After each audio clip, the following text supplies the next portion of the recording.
الرحمن ایک شریف خاندان کا نور عمر لڑکا علم و کامل حاصل کرنے کے شوق میں اپنے عزیز وطن کو چھوڑنے پر آمادہ ہے۔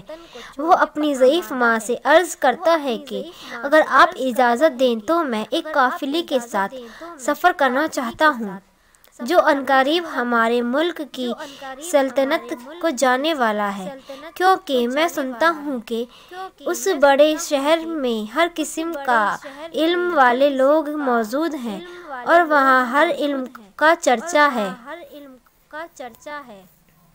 اس یتیم لڑکے کی یہ درخواست سن کر ماں کا دل غمگین نہ ہوتا تو کیا ہوتا، کہ اس ماں کی محبت قابل تعریف تھی، اس لیے وہ اپنے پیارے بچے کی جدائی کو علم کی دولت کے ساتھ جدائی کو گوارا کر سکتی تھی۔ چنانچہ سے اس نے ہونہار بچے کے اس نیک خیال کو بہت پسند کیا اور نہایت خوشی کے ساتھ اس کی درخواست کو منظور کیا۔ بزرگ ماں نے ضروری سامان سفر تیار کیے اور جب کہ قافلے کی روانگی کا وقت آیا تو 40 روپے لڑکے کے حوالے کیے، لیکن اس نقدی کے علاوہ ایک اور چیز بھی عطا کی جو کہ دنیا کے تمام زیورات سے زیادہ بیش قیمتی تھی۔ وہ نفیس چیز کسی خان یا دریا سے نکلی ہوئی نہ تھی، بلکہ نورانی دل کے سرچشمے سے پیدا ہوئی تھی۔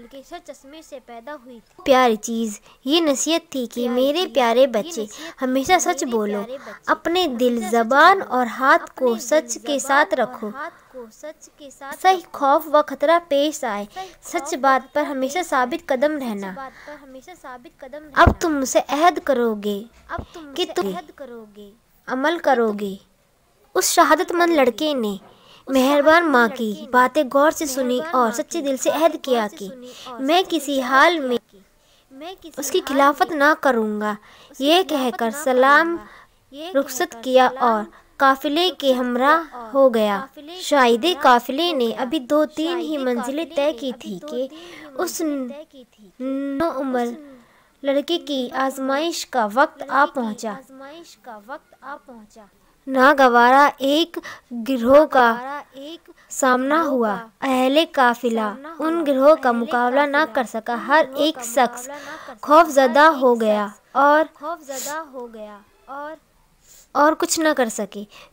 سو اس لڑکے کے جس کو اپنی سچائی اس کو یقین تھا کہ سچ مجھ کو ہر آفت سے بچائے گا اور سچ کی تلوار کا وار۔ جب وہ گروہ ہر مسافر سے پوچھتا رہے تھے تو جو شخص کچھ ایلے یا غرض پیش کرتا وہ اس کو بے رحم طریقے سے مارتے اور اس کو بہت ہی پریشان کرتے۔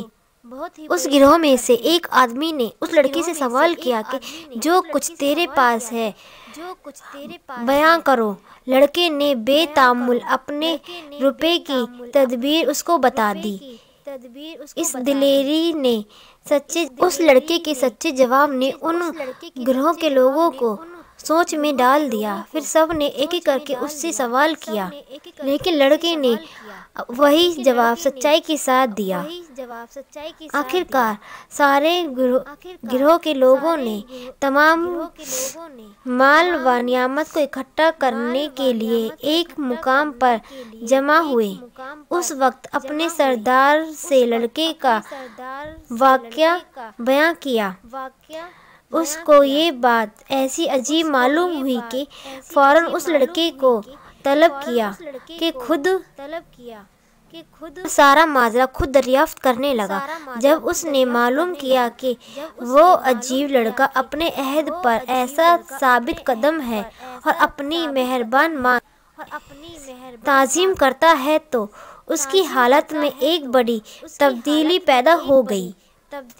اس کو اپنے دل کے اندر سے ایک آواز آئی کہ تجھ کو شرم نہیں آتی؟ یہ بچہ اپنی ماں کے عہد پر قائم ہے اور تو اس بڑے مالک کے عہد کی کبھی بھی کچھ پرواہ نہیں کرتا، ناحق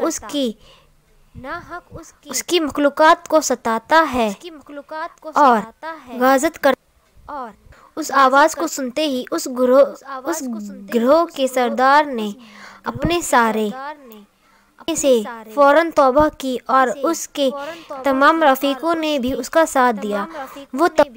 وہ گروہ لوٹ کے سارے مال کو واپس کرنے لگ گئے اور وہ یکا ایک رحم دل انسان بن گیا۔ انہوں نے ہر ایک شخص کے مال واپس کر دیا اور جن کو انہوں نے اذیت پہنچائی تھی ان سے معافی چاہی اور آئندہ تمام عمر مکے کی راہ میں رہے۔ وہ سچا لڑکا جس کی سچائی کا ایسا تاثیر ظاہر ہوتا ہے، آگے کی زندگی میں وہ ایک بڑا بزرگ شخص ہوا ہے جس کا نام آج تک زندہ ہے، اور وہ لڑکا حضرت سخی عبد القادر جیلانی کے نام سے مشہور ہے۔ اللہ حافظ۔